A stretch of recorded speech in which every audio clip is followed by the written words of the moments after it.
Can you imagine an alternate universe where Walter White is a real person who just happens to be a YouTuber who films and uploads his life endeavors online? Would it be packaged as a clickbait or an honest representation of what's in the video? Well, today I'll explore this idea by taking 4 Walter White scenes from Breaking Bad and packaging them as individual YouTube videos. Hank's death is arguably one of the most memorable and shocking moments from the entire series, so I just have to start with it. It's the scene that gave us this mean reaction shot of Walter White, and it's just perfect for this thumbnail. I want to have Walter's shock reaction here on the left and make it very big and punchy. Then right next to him, I want to use the photo of Hank on the ground moments before he gets shot. I'll add an exaggerating amount of blood on his head, and I will also make sure to add a DEA badge on his jacket. Because in the video title, I will have the word agent and these two things directly correlate. And to add some depth to it, I'll place a body of Agent Gomez in the background with a huge pile of blood underneath him.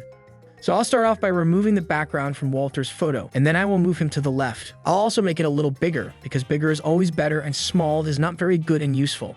And just so we are on the same page, I'm talking about the elements inside the thumbnail, so they're easier to spot when looking at it on large screen. What did you think I was talking about? On the other side, I don't have to worry about Hank's size or the removal of background. It's quite the opposite, actually. I have to extend the background so it goes behind Walter and fills up this empty area. Thankfully, there's this useful AI function inside Photoshop these days that will do the legwork for me. Okay, these are the results. It looks great on its own, but when I turn on the layer of Walter White, the whole car behind him is one big distraction, which is not optimal. It makes it look complicated, so I think it's better if I run the AI once again. But this time I should also include the car in the selection. Yep, this looks nice. It's exactly what I wanted. Next, I'll add the dead body of fallen Agent Gomez in the background. I'll make sure to cut him out nicely and place him accordingly behind Agent Hank. Sweet, I now have the desired composition. Time to work on details. First, let's move Walter from out of the shadow and into the sun by increasing some of these values that will make him a lot more brighter. And let's copy and paste these brightness settings and apply them to other 2 photos. Now, to make this body in the background fit the environment, I'll desaturate the colors using Q saturation adjustment layer, and then I will apply a blur effect to it. And then by adding the shadow to the ground, it will look more realistic. Not 100% realistic, obviously, but for the purposes of this thumbnail, it will be more than enough. I will add the DA badge now and place it onto Hank's jacket. To blend nicely and make it look somewhat realistic, I'll add one contact shadow below the badge. And on the top, I'll make the top part brighter since it's more exposed to the sun. And the bottom part will be a little darker because it's in the shadow.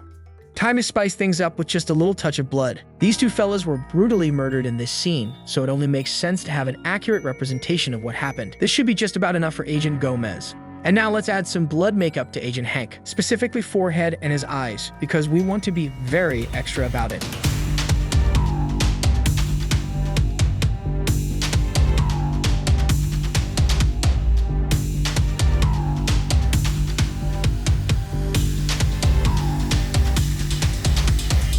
Okay, here's an idea. What's going to happen if I hide these layers and try using the AI to ruin his eyes? Yeah, it's a job well done. It's bloody amazing. And speaking of blood, let's add some final touches. Blood dripping from one eye. Blood dripping from the other eye. Blood dripping from the nose. Blood dripping from the mouth. And after applying a few more adjustment layers in Camera Raw filter, we're about to successfully unlock the first Walter White video. Alright, the second thumbnail I'm going to do will be the scene where Walter calmly visits Tuco, completely blows up his crib with his tiny crystal, and then calmly exits and returns to his car.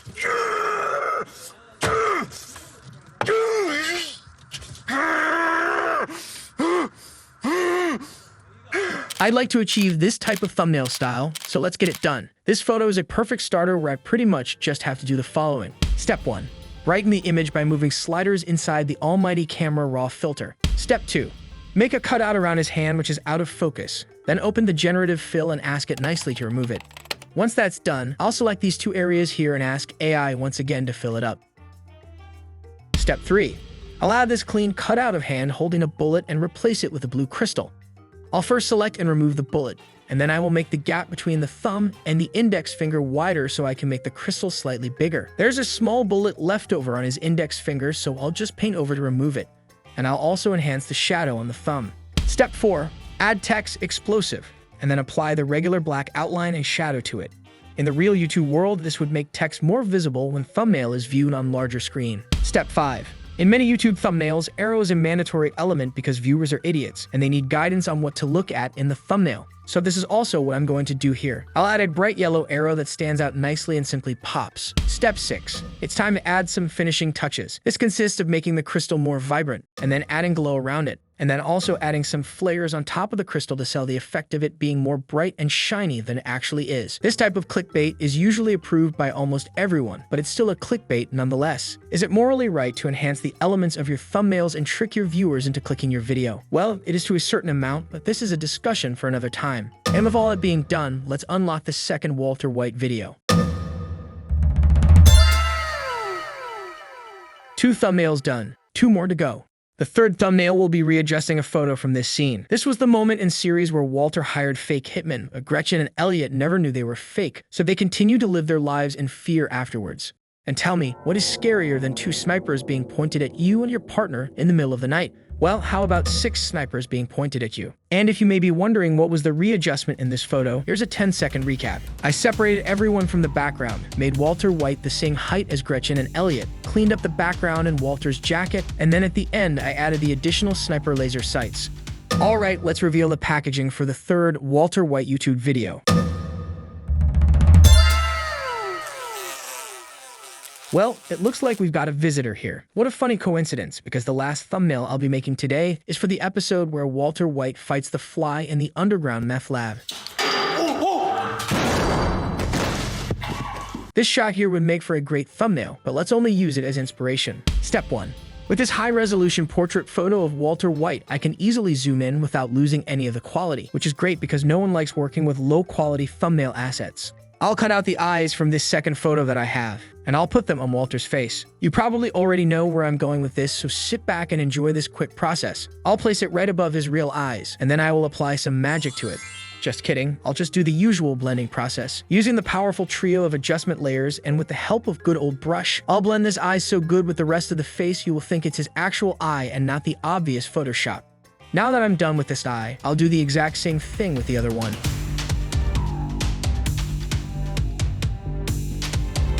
Step 2. Place the annoying fly on his forehead, right above the nose so it looks like he's looking at it with his own fake eyes. To make the fly somewhat realistic, I'll draw the contact shadow under each leg and the body, and that's pretty much all the work around the fly.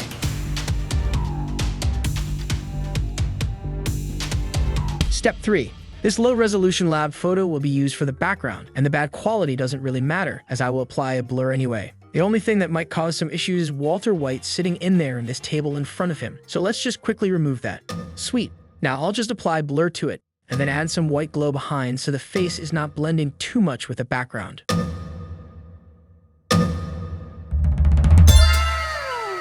And just like that, we've successfully unlocked the fourth and final Walter White video of the day. Let me know what you think of his thumbnails and titles, and if you click on any of them. This project was so much fun for me, and if you also enjoyed watching it, let me know by liking the video and subscribing to the channel.